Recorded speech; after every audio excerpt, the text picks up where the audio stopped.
Moitas grazas, profesor Espada, reitor. Cedo a palabra con moito gusto ahora ao que foi tamén un grande impulsor desta iniciativa, o presidente do Consello Social, Ernesto Pedrosa. Muchas gracias, Luis. Muchas gracias, Pachi. Ciertamente para mí es un auténtico honor y un placer poder estar en la presentación de este trabajo, porque ya hace 8 años empezamos a pensar en ello, aunque se empezó a trabajar hace 4. El profesor Luis Espada y Víctor Martínez Cacharrón, los cuales han hecho una laboriosa y heroica inversión para sacar a la luz estas piezas tan imprescindibles para que la universidad pueda elaborar el mapa físico de su eficiencia. Hoy para el Consejo Social, como siempre, los alumnos y por tanto los egresados son un elemento imprescindible al que procuramos mimar todo lo posible. Y también creemos que en el Consejo Social que la comunicación es un tema clave para la universidad. Por tanto, los egresados creemos que es un valor que cotiza alto y que nos hace abrigar enormes expectativas a través de la comunicación. Y esto, como digo, es extraordinariamente importante porque la universidad necesita mucha comunicación.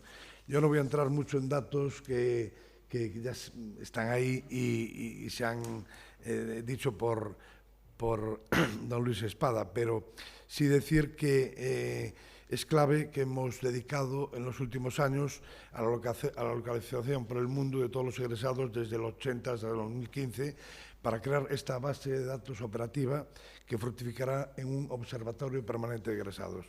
Este trabajo de localización de 79.487 personas que han venido a estudiar a Vigo desde más de 50 países.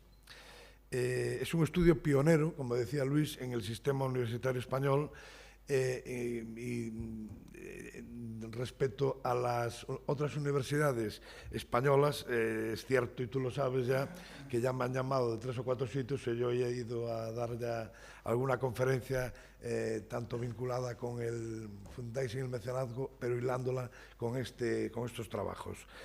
Por tanto, al menos 2 generaciones de graduados nos permiten extraer muchísimas conclusiones y certezas y conocer el mercado laboral y la formación recibida, saber si están en sintonía o no. Y esto también es muy importante, saber si hay sintonía entre la oferta y la demanda, entre el mercado laboral y la formación recibida. Y en las conclusiones hemos descubierto, estos sí que son los pocos datos que voy a dar, que estamos en una universidad que nos resulta casi desconocida, capaz de formar profesionales que ejercen en 67 países, y con datos propios y tan significativos como que el 88% de los encuestados trabajan, el 75% trabaja en lo que estudió y el 12% trabaja por cuenta propia. Es un anuncio que es de todos, que este esfuerzo continúa con la fase final del trabajo, ayudar a completar el nomenclátor de alumnos y su especialidad académica, un diccionario del alumnado de la Universidad de Vigo y una base de datos actualizado como esta, dinámica para estandarizar la comunicación con estos embajadores a los que nunca se les había dado la oportunidad de retornar a esa universidad. Como se puede comprender, el cambio que puede operar en la universidad esta repentina cercanía y afecto de miles de personas hasta ahora desconectadas tiene que notarse.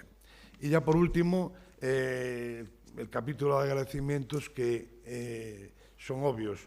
Debo empezar por Luis Espada y Víctor Martínez Cacharrón, que son los verdaderos trabajadores a fondo que han puesto el granito de arena del día a día en la consecución muy laboriosa de todos estos logros que tenemos aquí.